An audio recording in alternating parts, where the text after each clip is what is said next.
नमः सिद्धेभ्यः। ओम नमः सिद्धेभ्यः। आयुष्मान पुण्यात्माओं, स्वाध्याय की कक्षा प्रारंभ हो रही है।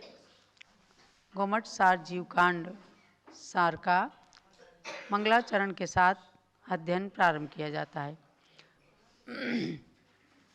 सिद्धम शुद्धम पणमीय जिनिंद वर्णेमि चंद्रमकलंकम गुणरयण भूषणुदयम जीवस्य परुवणम मोक्षम।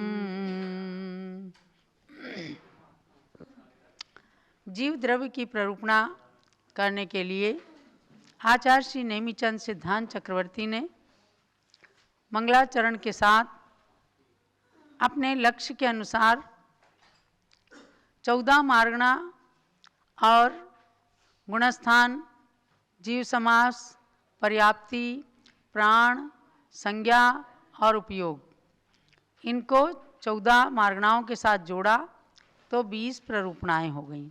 यानी इन 20 अध्यायों के माध्यम से 20 प्रकारों से संसारी अशुद्ध जीव का वर्णन यहाँ पर किया जाता है। इसी का नाम आचार्य देव ने रखा जीव कांड। और गोमठ सार यानी चामुंड राय को समझाने के लिए, उन्हें पढ़ाने के लिए ये ग्रंथ रचा गया। उनका दूसरा नाम था गोमठ राय, तो गोमठ सार जीवकांड ऐसे नाम पड़ा।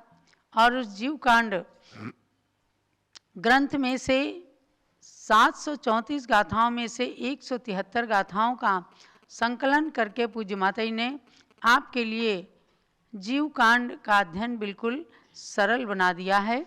तो सर्वप्रथम गुणस्थान नाम की प्ररूपणा में गुणस्थानों के 14 भेद करके और एक एक गुणस्थानों का अलग अलग वर्णन किया।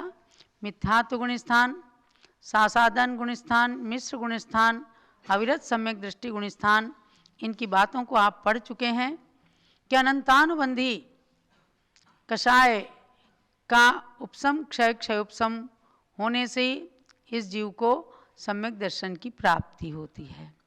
पुनः अप्रत्याख्यानावरण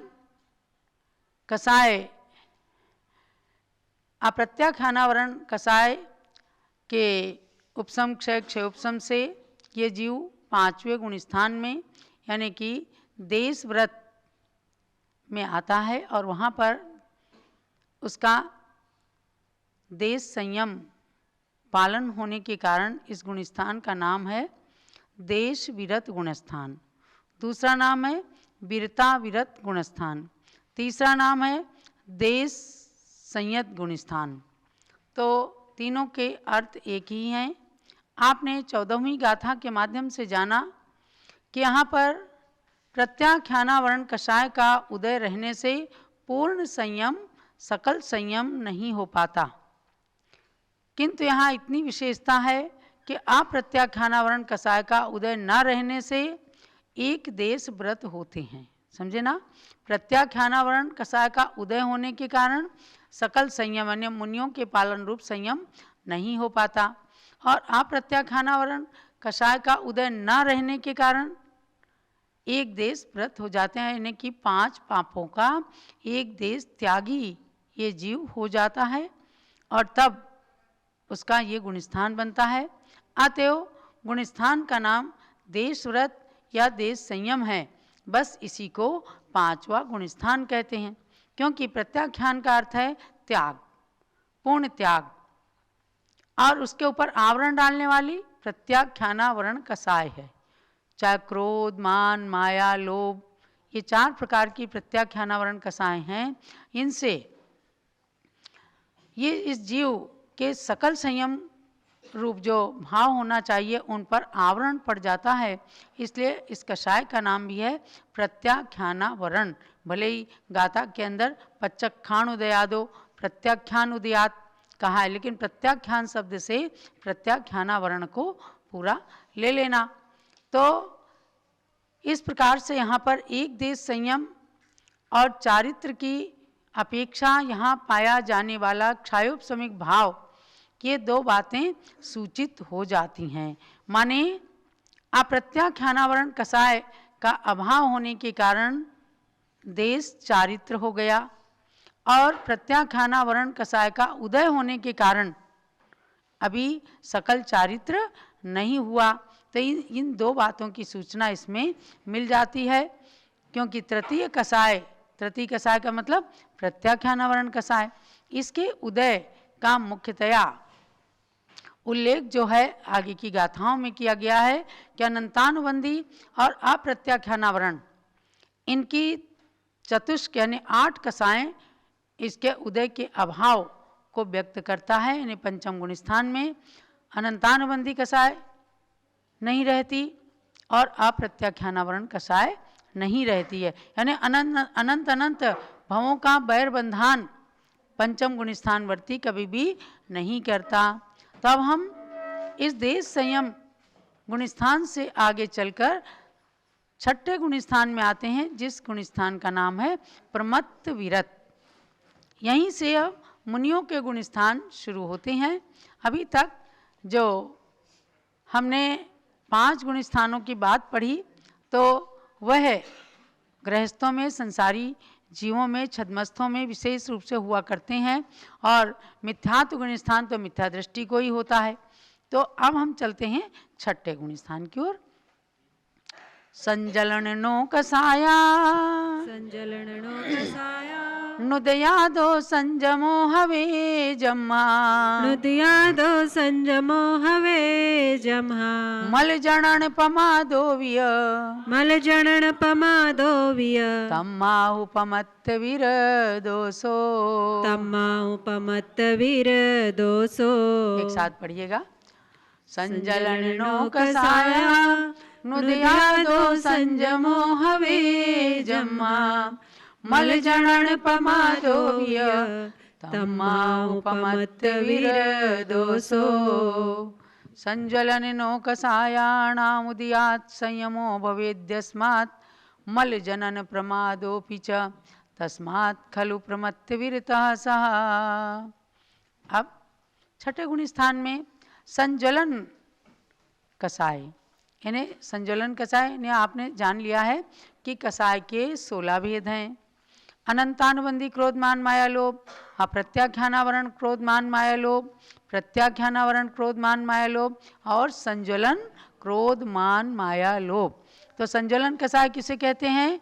जल में जैसे रेखा खींची और तुरंत वो समाप्त हो जाती है, ऐसी कषाय जो तुरंत समाप्त हो जाती है। एक बार चाहे भले तीव्र आ जाए लेकिन वो तुरंत मिच्छा में दुक्कड़म बोलकर अंतरंग से समाप्त हो जाती है, उसको कहते हैं संज्वलन कषाय। तो जहाँ संज्वलन कषाय का उदय रहता है और 9 कषायों का उदय रहता है। 9 कषाय कौन सी हैं? जो कषाय से के समान होती हैं, कषाय से कम जिनका फल होता है। हास्य, रति, अरति, शोक, भय, जुगुप्सा, स्त्रीवेद, पुरुषवेद और नपुंसक वेद, ये 9 कषाय कहलाती हैं। तो जहाँ संज्वलन चतुष्क का उदय है और 9 कषायों का भी उदय है, तो ऐसे कषायों का उदय रहने पर भी जहाँ पर संयमो हवे, संयम प्रकट हो जाता है, यानी 5 पापों का पूर्ण रूप से त्याग हो जाता है। नग्न दिगंबर मुद्रा द्रव्य से हो जाती है और भावों से भी वे पूर्ण रूप से इन कषायों का त्याग कर देते हैं। फिर आगे की बात में कहा कि इसमें प्रमत्त विरत क्यों कहा? प्रमाद क्या है? पूरे त्यागी हो गए। तो मल जनन पमादो व्यय तम्हाउ पमत्त वीर दोषो। अब क्या कहा उन्होंने कि सकल संयम को रोकने वाली प्रत्याख्यानावरण कषाय का क्षयोपशम होने से पूर्ण संयम तो हो गया, किंतु उस संयम के साथ साथ संज्वलन और 9 कषाय का उदय रहने से संयम में मल को उत्पन्न करने वाला प्रमाद भी होता है। इसलिए इस गुणस्थान का नाम है प्रमत्त विरत। तो क्या हुआ कि विरत कैसे हुए? प्रत्याख्यानावरण कषाय खत्म हो गई, संज्वलन कषाय का उदय आ गया। 2 चीजें हैं, एक प्रत्याख्यानावरण कषाय का अनुदय हो गया, उदय नहीं है, तो वो प्रत्याख्यानावरण कषाय सकल संयम को रोक रही थी। तो सकल संयम को रोकने वाली प्रत्याख्यानावरण कषाय का क्षयोपशम हो गया तो पूर्ण संयम हो गया, उससे तो विरत अवस्था हो गई, यानी पूर्ण संयम सकल संयम आ गया। अब प्रमत्त अवस्था क्यों आई, बहुत ध्यान से आप सुनना। यह है गोमट सार जीव कांड। ऑटोमेटिक आत्मा के अंदर किस प्रकार से भाव बनते हैं, कैसे ये जीव चतुर्थ गुण स्थान से एकदम छठे सातवें गुण स्थान में आता है मुनिराज बन करके। तो प्रत्याख्यानावरण कषाय का क्षयोपशम हुआ, उससे सकल संयम हो गया, और संज्वलन कषाय का उदय चल रहा है। संज्वलन कषाय और 9 कषायों का उदय होने के कारण उसमें मल को उत्पन्न करने वाली, यानी कुछ दोष को उत्पन्न करने वाला प्रमाद आ जाता है। प्रमाद ऐसा नहीं है कि सो गए लेकर के बहुत देर तक, ऐसा नहीं, केवल व्रतों में कुछ दूषण उत्पन्न हो जाते हैं, तो इसलिए इस गुण स्थान को कहा प्रमत्त विरत। अब आपको ध्यान देना है कि जैसे क्षयोपशम सम्यक दर्शन के अंदर सम्यक्त प्रकृति का उदय रहने के कारण चल मलिन अगाढ़ दोष लगते हैं, लेकिन सम्यक दर्शन समाप्त नहीं होता है। इसी प्रकार से यहाँ संज्वलन कषाय और 9 कषाय का उदय होने के कारण मल को उत्पन्न करने वाला प्रमाद होता है, लेकिन सकल संयम नष्ट नहीं होता। इसलिए इस गुण स्थान का नाम ही रख दिया प्रमत्त विरत। और ये सब आत्मा में घटित होने वाली प्रक्रिया हैं। तो 14 गुण स्थानों में से ये छठा गुण स्थान है, परंतु पूर्ण संयम जिनमें पाया जाता है उनमें ये सबसे पहला है। ये समझो कि अब छठे गुण स्थान से सारे पापों का त्याग शुरू हो गया। मुनि, जिन, जिनेंद्र, भगवान, ये सब संज्ञाएं यहाँ से प्राप्त होती हैं, शुरू होती हैं छठे गुण स्थान से। छठे से लेकर 14वें गुण स्थान तक ही यह गुणस्थान व्यवस्था जो है उसमें जो 3 कम 9 करोड़ मुनीश्वर कहे गए हैं वो छठे से लेकर 14वें गुण स्थान तक हैं, 2.5 दीप के। तो इसलिए कहा कि सकल संयम का स्थान अब शुरू होता है छठे गुण स्थान से। तो उनमें सब में सकल संयम की अपेक्षा ये गुण स्थान पहला है, और सारे गुण स्थानों के कथन की अपेक्षा ये गुण स्थान छठा है। यहाँ पर पूर्ण संयम के साथ प्रमाद भी पाया जाता है। ये प्रमाद संज्वलन कषाय के तीव्र उदय से हुआ करता है। आगे के गुण स्थान में यहाँ पर संज्वलन कषाय का तीव्र उदय आएगा, यानी कि किसी को एकदम तीव्र गुस्सा आ जाएगा, तीव्र मान आ जाएगा, लेकिन तुरंत अपने भावों को डाउन कर लेगा और मिच्छा में दुक्कडम अर्थात प्रतिक्रमण, सामायिक आत्म संबोधन के द्वारा उसकी कषाय तुरंत मंद पड़ जाएगी। तो यहाँ पर संज्वलन का तीव्र उदय आगे 7वें 8वें आदि में संज्वलन कषाय 9वें गुण स्थान तक रहती है, और बल्कि यूँ कहो कि 10वें गुण स्थान तक। सूक्ष्म लोभ संज्वलन 10वें गुण स्थान तक है, और वहाँ जाके अंत में विच्युति होती है। तो मंद यहाँ पर तीव्र होता है छठे गुण स्थान में संज्वलन कषाय का उदय, और आगे मंदतर मंदतम जितने जितने ऊंचे गुण स्थानों में उठते चले गए उतने ही उच्चता की अपेक्षा भावों में भी उच्चता आती चली जाती है। इसलिए आपको ये जानना है कि संज्वलन के तीव्र उदय में भी जो प्रत्याख्यानावरण के उदय का अभाव है उससे प्रकट हुआ जो सकल संयम है उसको संज्वलन कषाय घातने में समर्थ नहीं है। समझ गए? संज्वलन कषाय उसको घातने में समर्थ नहीं है, क्योंकि प्रत्याख्यानावरण कषाय का वहाँ पर क्षयोपशम हो गया है, वहाँ उदय नहीं है। इसलिए सकल संयम का बहुत बड़ा प्रभाव है, यानी सकल संयम को प्रकट करने वाला प्रत्याख्यानावरण कषाय का यहाँ पर उदय नहीं होने के कारण ये होता है। इस गुण स्थान के अंदर प्रमाद रूप केवल मल ही उत्पन्न होता है, विरत अवस्था कभी नष्ट नहीं होती। तो जान लेना है कि इस गुण स्थान का नाम है प्रमत्त विरत गुण स्थान, और ये गुण स्थान क्रम में छठा गुण स्थान माना जाता है, छठा नंबर आता है। तो इसमें कहा है कि यद्यपि यहाँ संज्वलन कषाय का उदय आ जाता है, लेकिन औदैहिक भाव यानी कि अभी वहाँ पर विवक्षित नहीं है, क्योंकि सकल संयम जो यहाँ हुआ है, ये बात नोट कर लेना मन में भी कॉपी में भी, कि जो सकल संयम प्रकट हुआ है वो संज्वलन के उदय से नहीं, संज्वलन कषाय वहाँ तक जाती है लेकिन प्रत्याख्यानावरण के क्षयोपशम से हुई है, ना कि संज्वलन के उदय से, क्योंकि कषाय के उदय से कोई ऊंचा गुण स्थान नहीं बन सकता। प्रत्याख्यानावरण कषाय के क्षयोपशम से हुआ है, लेकिन संज्वलन का उदय जो है वो प्रत्याख्यानावरण को मात नहीं दे सकता, इसलिए संयम में बाधा नहीं आती है। तो ये आपको छठे गुण स्थान की बात हमने बताई है। और पांचवें गुण स्थान तक श्रावक अवस्था रहती है, वहाँ पर देश विरत अवस्था रहती है। तो आप लोग श्रावक हैं, आप अपनी श्रेणी को पहचान लें कि हम चतुर्थ और पंचम गुण स्थान में हैं, जहाँ त्रस हिंसा का त्याग होता है, स्थावर हिंसा को बेकार में व्यर्थ में वह नहीं करता है। ऐसे जीव के परिणाम होने पर पंचम गुण स्थान या व्रतों को लेने पर, देश व्रतों को लेने पर पंचम गुण स्थान होता है, और पांचों पापों का पूर्ण रूप से त्याग करने पर सकल संयम होता है, तब छठा गुण स्थान आता है। इसकी आगे व्यवस्थाएं और भी बताएंगे कि भाई प्रमत्त विरत कहा है, तो कौन से प्रमाद ऐसे हैं कि जिनके कारण उस विरत अवस्था में आत्मा के अंदर दोष भी लगते रहते हैं, प्रमाद आता है, उन प्रमादों का वर्णन भी आगे चलेगा। अब मैं आती हूँ, आपको ले चलती हूँ व्याकरण पर। आपको हमने जो व्याकरण शुरू कराई, वास्तव में देखा जाए तो वो थोड़ा ऊंची थी, और कई लोगों के द्वारा बात आई कि माता जी हमें कठिन प्रतीत होती है, लेकिन व्याकरण के नाम पर सबकी इच्छा बहुत ज़्यादा हुई, इसलिए हम व्याकरण को छोड़ेंगे नहीं। पूज्य गणी ज्ञानमती माता जी से जब हमने निवेदन किया तो पूज्य माता जी ने कहा कि उस व्याकरण से पहले तुम व्याकरण की ABCD पहले पढ़ा दो, ताकि व्याकरण से कोई घबराए नहीं। तो अब आपको जो हमने PDF भिजवाया है, अभी अभी हमारी ब्रह्मचारिणी बहन जी ने आपकी व्हाट्सएप नंबर पर थोड़ा सा PDF भेजा है।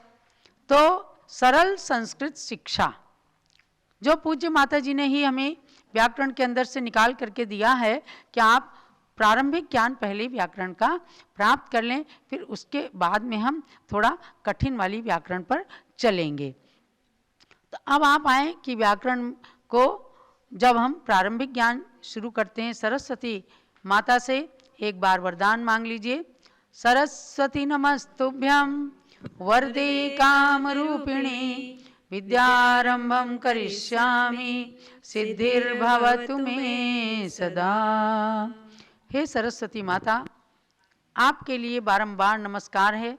आप इतना हमें वरदान दीजिए कि हमारी इच्छा को पूर्ण करने के लिए जो विद्या का आरंभ पूरे देश में बैठे हुए दूर दूर तक लोग भाई बहन हमारे इच्छा कर रहे हैं कि हम व्याकरण में निष्णात हो सकें और संस्कृत का ज्ञान प्राप्त कर सकें, अपनी स्वर व्यंजन की शुद्धि कर सकें और संस्कृत के स्तोत्र आदि को शुद्धता के साथ पढ़ सकें, इसके लिए हमें सिद्धि प्राप्त हो, यानी कार्य विद्या का आरंभ हो रहा है, उसमें हमें सिद्धि मिले।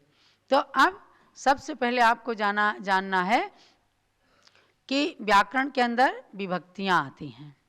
आपने सब लोगों ने कम से कम 5वीं कक्षा से लेकर 5th से लेकर 8th तक जो छोटी सी भी व्याकरण पढ़ी होगी, तो उसमें सबसे पहले आती है विभक्ति, है ना। विभक्ति का मतलब विभक्त करने वाली, अलग अलग अर्थ को बताने वाली, 1 2 3 ये सब अर्थों को बताने वाली। तो वो विभक्तियाँ होती हैं 7। कितनी होती हैं? 7 विभक्ति होती हैं। कौन कौन सी विभक्ति आप पढ़िएगा, यानी इसके 2 तरह से। प्रथमा विभक्ति जिसका नाम है कर्ता कारक, समझे ना। इन विभक्तियों में ही विभक्त हैं कारक। तो पहले प्रथमा विभक्ति का क्या नाम है? कर्ता।